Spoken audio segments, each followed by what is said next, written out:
కొత్తగా వంట నేర్చుకున్న వాళ్ళకైనా రూమ్లో ఉంటున్న వాళ్ళకైనా ఈజీగా చికెన్ గ్రేవీ ఎలా చేయాలో చూపించేస్తున్నాను, చూసేయండి. ముందుగా చికెన్ని బాగా కడిగేసుకున్న తర్వాత ఉల్లిపాయ, అల్లం వెల్లుల్లి పేస్ట్ కూడా వేసేసుకున్నానండి. ముందే కచ్చపచ్చగా వేసుకోవాలి.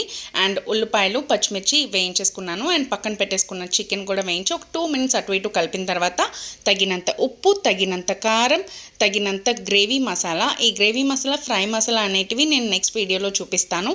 And gravy masala, fry masala లేకపోతే చికెన్ మసాలా ఉంటుంది కదా, సో రూమ్లో ఉంటున్న వాళ్ళకైతే అది కూడా వేసేసుకోవచ్చు.